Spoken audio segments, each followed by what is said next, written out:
Yo, balik lagi di KBM, kelas belajar mandiri. Masih sama gue, kita lanjutin bedah buku The Psychology of Money karya Morgan Housel. Ingat kan bab kemarin, kita ngomongin pentingnya punya ruang buat salah, biar nggak kaget sama gejolak hidup.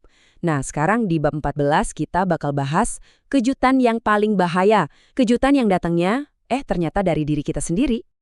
Oke, sebelum kita gaspol, gue mau nanya sesuatu yang personal banget nih. Coba deh, jujur sama diri sendiri.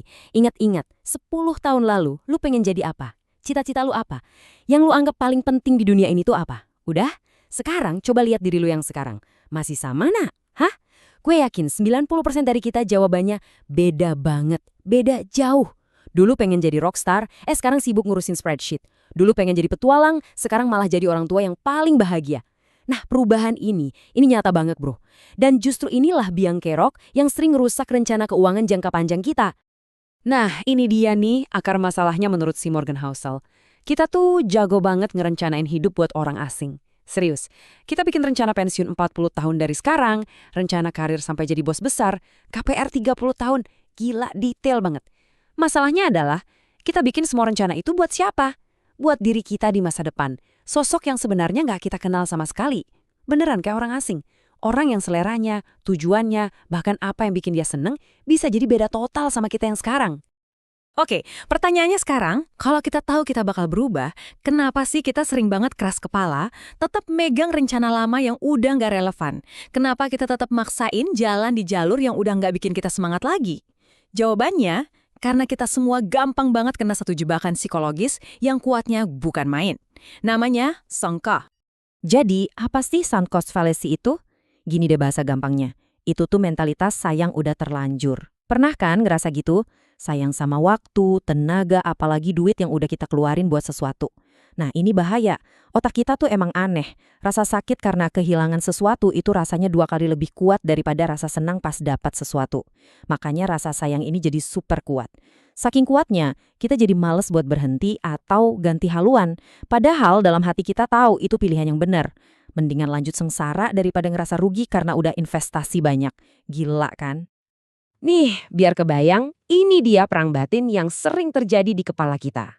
Di satu sisi ada suara dari masa lalu lu, si arsitek rencana. Dia bakal teriak, "Woi, gila loh, udah 3 tahun kuliah ini duit ratusan juta udah melayang. Masa mau pindah sekarang? Rugi bandar woi." Tapi di sisi lain ada suara lu yang sekarang, yang udah berubah. Dia bisik-bisik, "Tapi gue nggak happy di sini. Kayaknya passion gue bukan ini deh." Nah, rasa sayang sama 3 tahun dan ratusan juta itulah si sunk cost. Dia itu kayak preman yang nyandra masa depan lo pakai utang dari masa lalu. Sekarang coba kita intip cara pikirnya seorang jenius, Daniel Kahneman, pemenang Nobel Ekonomi. Dia punya satu kalimat sakti, I have no sunk costs. Gue nggak punya yang namanya biaya hangus. Wah, ini dalam banget men. Artinya apa? Setiap dia mau ngambil keputusan, yang dia pikirin cuma satu. Apa yang terbaik buat gue sekarang dan ke depan? Bukan gimana caranya nyelamatin investasi gue yang udah-udah. Dia tuh tega banget buat cut loss dan move on. Kenapa? Karena dia sadar masa lalu ya udah nggak bisa diapa-apain. Iya, tapi kan ini levelnya pemikir Nobel ya. Buat kita manusia biasa, ini susahnya minta ampun. Makanya. Nah, sekarang giliran lu nih. Gue pengen dengerin cerita lu. Pernah nggak sih ngerasa kejebak sama keputusan masa lalu? Mungkin di kerjaan yang udah bikin lu muak tapi gajinya bikin dilema. Atau mungkin investasi yang udah merah dalam tapi lu sayang banget buat jual rugi. Coba deh sharing di kolom komentar. Jujur aja, nggak usah malu. Di sini nggak ada yang ngejudge. Kita semua lagi belajar bareng-bareng. Oke, jadi kita udah setuju ya. Masalahnya ada 2. 1, kita pasti berubah. 2, sunk cost itu sering banget ngejebak kita. Pertanyaannya, solusinya apa dong? Gimana caranya kita bangun pondasi finansial yang fleksibel, yang bisa ngikutin perubahan diri kita, biar nggak ada drama penyesalan di kemudian hari? Tenang, Morgan Housel ngasih kita 2 strategi. Simple, tapi kalau dilakuin, dampaknya luar biasa.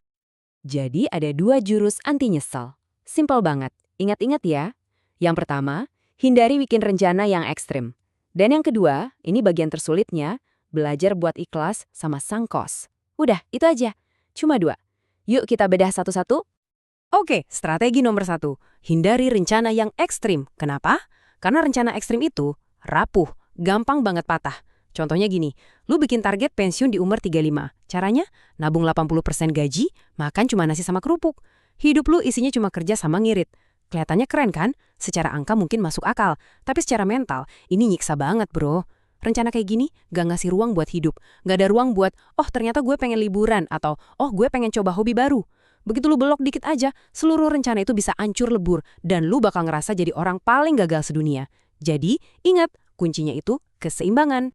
Strategi kedua, ini yang paling susah, tapi juga paling membebaskan. Kasih izin ke diri lu sendiri buat berhenti. Buat bilang cukup. Anggap aja keputusan yang lu buat 5 tahun lalu itu bukan dibuat sama lu, tapi sama orang asing. Kenapa? Ya karena emang benar. Lu yang dulu itu punya informasi beda, pengalaman beda, mimpi yang beda. Lu yang sekarang ini udah lebih pinter, lebih tahu apa yang lu mau. Jadi, lu punya hak 100% buat membatalkan kontrak sama si orang asing dari masa lalu itu. Jangan biarin hantunya dia ngatur-ngatur hidup lu yang sekarang. Oke, teori udah dapet. Sekarang bagian paling penting. Prakteknya gimana? Gimana caranya nerapin ini di kehidupan sehari-hari mulai dari sekarang? Biar nggak jadi wacana doang gitu loh. Yuk kita lihat contoh nyatanya. Pertama, soal karir. Anggap lu udah 2 tahun kuliah teknik. Di tengah jalan lu sadar, jiwa lu tuh di desain grafis. Sengkosnya apa? 2 tahun waktu sama duit kuliah. Gede? Iya. Tapi coba deh pikirin lagi. Mendingan lu rugi 2 tahun sekarang, atau lu rugi 40 tahun ke depan kejebak di kerjaan yang bikin lu stres dan benci hari Senin. Pindah haluan itu bukan gagal sob, itu namanya kalibrasi ulang. Cerdas. Oke, contoh kedua, investasi. Waktu masih single, semua duit lu hajar ke kripto yang naik turunnya kayak roller coaster. Seru. Tapi sekarang lu udah punya keluarga. Profil risiko lu beda. Jangan maksain diri bertahan cuma karena ini kan rencana awal gue. Enggak, jual sebagian, pindahin ke yang lebih stabil biar lu bisa tidur pules. Terakhir, gaya hidup. Ini jebakan Batman banget. Jangan cuma karena gengsi, lu maksain ambil KPR 30 tahun buat rumah segede istana. Padahal lu masih sendirian. Siapa yang bisa jamin 10 tahun lagi lu nggak dapat kerjaan impian di negara lain? Atau malah pengen hidup nomaden? Pilihlah komitmen yang seimbang. Jadi kalau mau diringkas, ini dia golden rule dari bab 14 yang harus lu catat di otak. Gini bunyinya. Rencanakan keuanganmu dengan sebuah asumsi bahwa suatu hari nanti lu pasti akan berubah pikiran. Jadi bangunlah rencana yang fleksibel. Kasih ruang buat belok, kasih ruang buat ganti arah. Karena ketenangan jangka panjang itu bukan soal punya rencana paling detail, tapi punya rencana yang paling bisa beradaptasi. Gue harap obrolan kita hari ini bisa ngasih lu sedikit keberanian buat lihat lagi rencana-rencana hidup lu. Nah, kalau lu ngerasa dapat sesuatu dari sini, gue bakal seneng banget kalau lu mau support channel ini. Caranya gampang, cukup klik tombol like, share ke temen lu yang mungkin lagi butuh denger ini, dan tentu aja subscribe biar kita bisa ketemu lagi di bab selanjutnya. Makasih banyak udah nonton, sampai jumpa!